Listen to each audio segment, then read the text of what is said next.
everyone, we're back and we have a really interesting and exciting presentation with Chris Hesson with Crelate.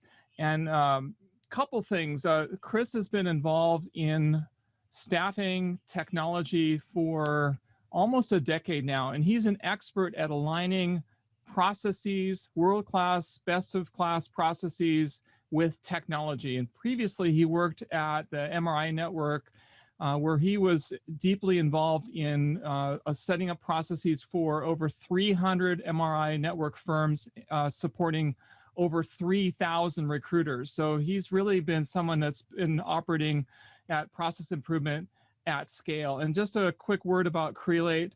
Crelate is kind of an amazing company. They are a real up-and-comer in the ATS space. They've gone from 0 to over 1,000 customers in just a few years. Not only that, they are getting incredible reviews on G2 Crowd. So if you're looking for an ATS, I would definitely encourage you to check them out. And so with that, I'm going to turn things over to Chris. Chris, it's all yours. Thank you, Maurice. I really appreciate it. Thank you so much for the opportunity to speak here with everyone. So first off, welcome. We're excited to have StaffingTec virtually this year. I think this will be the first of many virtual conferences to come over upcoming months. So Maurice, really look forward to seeing the work you put on here. Thank you.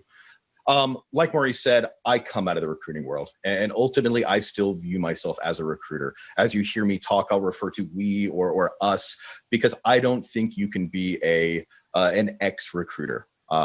You're once a recruiter, always a recruiter. And even though I've been involved in the technology side, in the operations and process improvement end, everything I've done is through the mindset of what does it take to sit down, pick up the phone, make the dial, talk to your candidate, and ultimately close a deal or bring in a client.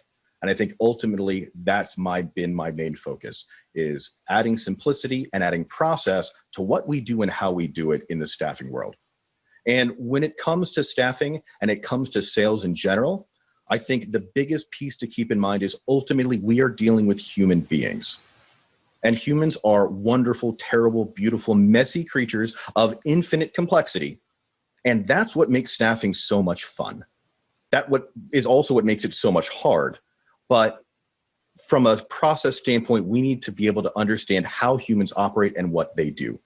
So dealing with humans is what makes staffing sales a challenge. It's what makes it exciting, that and the money. So what we're going to look at is how we can define our sales process in the staffing world, and definition is going to be key. And we're going to talk about where the human needs to be involved, but where we can lean on non-humans, where we can push on automation, on robots, on machine learning in order to help us become more efficient or better at what we do. So I'm going to share my screen here. Maurice, can you just confirm that's coming through? Excellent. So this is a quote. Feel free to attribute it to me. I've said it for years. If you don't have a clearly defined process, then everyone is doing it wrong. And I want that to sink in for a moment. I've worked with a lot of firms going from individuals, solo, and people running their desk through 150 plus employees. And no matter what size firm, there is a process. The question is, do you have that defined? Have you sat down and expounded upon what do I do and how do I do it? And where process becomes important is enabling scalability, enabling repeatability, and also enabling you to be efficient in how you spend your time and money. And in all honesty, I think time is the more important of those two. It's the one resource, once it's spent, we will never get it back. And from a recruiting standpoint, we need to look at where we should spend our time doing things first, where we can have something else supporting us. So ultimately, staffing is going to be about human beings. And this is where, from a human side, we need to understand our own internal process. The biggest challenge I think most organizations look at is when you have a larger team and everybody does it a little bit differently. Having that differentiation in how your firm operates can be the death to scaling and growing. And let's talk about defining process and what that looks like. I always recommend it when I partner with our customers or firms, starting with the end first. And in the staffing sales side, that might be getting the placement and beginning to recruit on a search. That may be the end goal for me from the sales perspective. So sit down and look at your firm and say, if my end goal is excellent, we brought the search in, now we're working on it. Maybe it's you working on it. Maybe you're handing it off to a recruiter or a sourcer. But what comes immediately prior to that in your sales process? What had to happen in order for you to say, yes, I'm actively working on a search? And what had to happen immediately prior to that? And how about prior to that? Going through is going to enable you to really identify what is your sales process and what is your workflow. Now, ultimately, it may look something very similar to this. You might have some minor adjustments, minor changes, but ultimately, we have a sourcing bucket we begin with. And I'm referring to sourcing potential clients. Some may call it or view prospecting as well, but this is identifying who are the companies, who are the hiring managers that I'm going to reach out to. This may be a product of targeting specific companies. This may be a product of looking at Indeed, looking at job boards and finding openings that I know fit my wheelhouse and I have contractors available. Once we've had the identification stage, then we look at prospecting. And by prospecting, I refer to picking up the phone, pulling up an email, typing and getting ready to go out there. Most recruiters have a qualifying stage from a staffing standpoint. This is where you have that conversation, maybe receive a job description. There has to be some piece of transfer of information from the organization that needs your help. Then we move to recruiting, ultimately to negotiation. And finally, what we're all in it for. You make a placement and you make some profit. Now, if these are your large buckets, and I strongly recommend you look at what are the buckets for your firm. 30,000 foot view, what are the major stages in your process, and write them down, spell them out. And if you are in a leadership capacity, don't just take your thought of this, meet with individual team members, meet with the people actually out working on your sales team. What is their process? How do they operate? I think often you'll be surprised when you find everybody's doing it different. Let's add alignment, pull everyone together on how is our firm's operational style. Recruiting is a business where there's more than one way to skin a cat. Same with the sales component. We need to align that and understand what people do. Where this will enable you to really dive deep is understanding in each of your buckets, what are the actions you're actually taking. In the sourcing side, you may write down and create your list of, I'm planning. And even if the planning only occurs in your head, you have some semblance of understanding, who am I reaching out to? Why am I reaching out? When am I going to call them? We're going to prioritize who am I going to call first versus maybe second. Who am I emailing versus who am I sending a LinkedIn message to? And if that's all happening in your head, write it down. Think through that process. Then we have our prospecting. What are you doing when you're reaching out? Every firm may be different. I've worked with some that still pound the phone incredibly hard to this day, hitting 100 plus calls.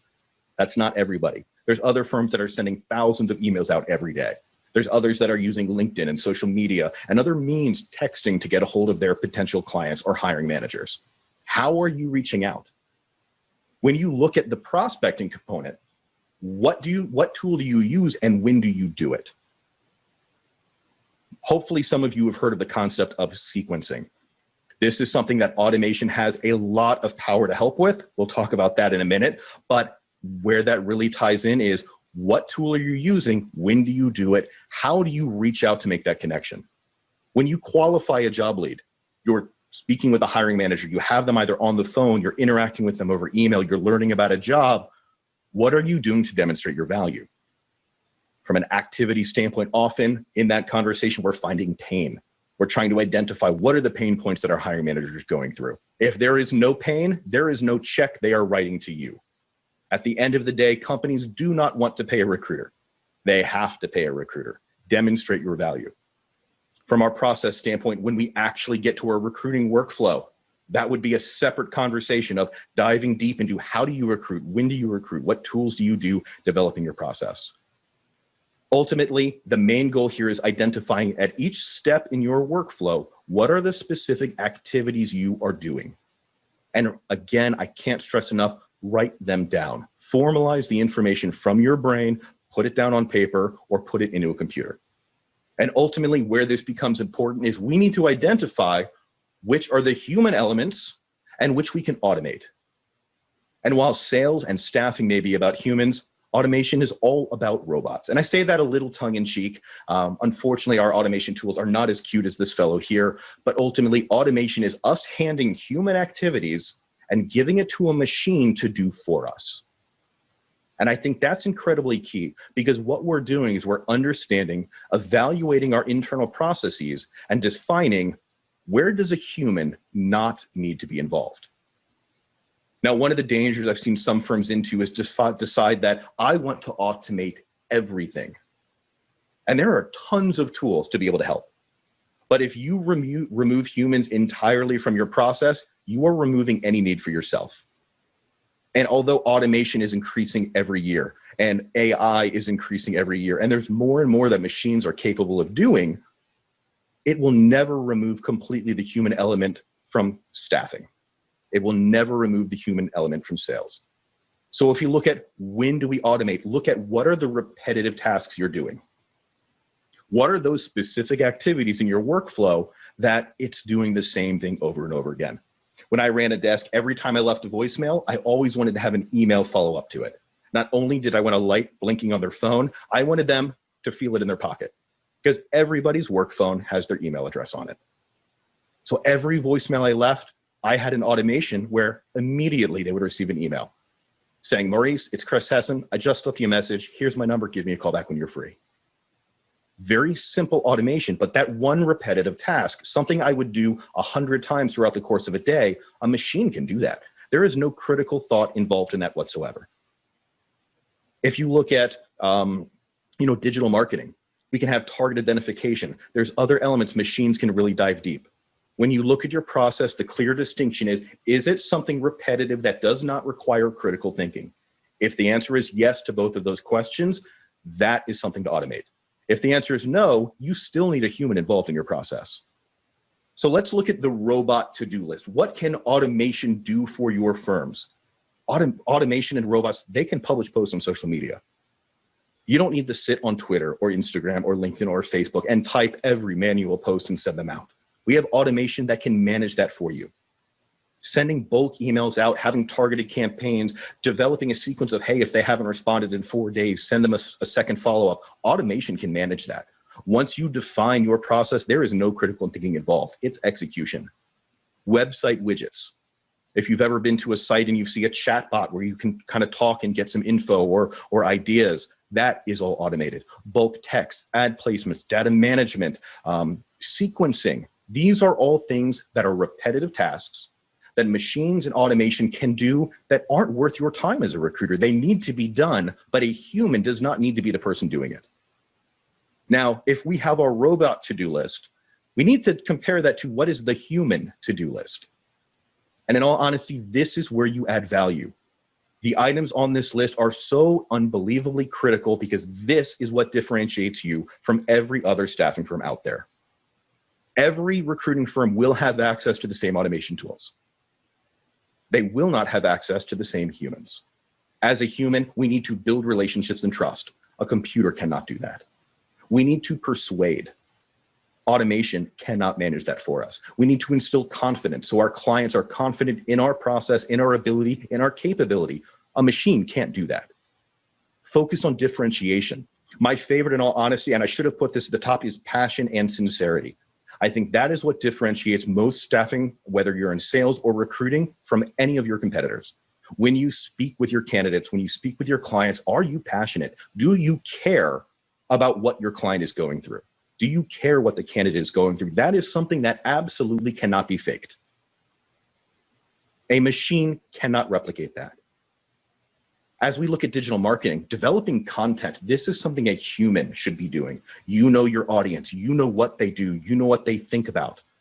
Writing content, we as humans need to do that. Ultimately, making decisions and thinking strategically are elements that the human being is intricately required in. So as you go through, define your process. What are your workflow steps? Identify the specific activities you undertake in your daily staffing sales process. And last, is this something the human should do, or can a robot do it for you? Everyone, I really appreciate your time. Again, this is Chris Hesson with Crelate, and Maurice, thank you so much for having the time today. All right. Hey, that was an incredible presentation, Chris. I've been doing recruiting processes and technology for a long time, but you completely nailed it right there in your presentation in terms of what matters. And the other thing I loved about your presentation was you really kind of spoke to the future of recruiting, where more and more tasks are being automated, but what's left for humans, and that human to-do list is really where we're headed as an industry. So thank you so much. I think lots of hard-won lessons learned, and I think if you take this into what you're doing, you can really gain some efficiencies in your recruiting processes.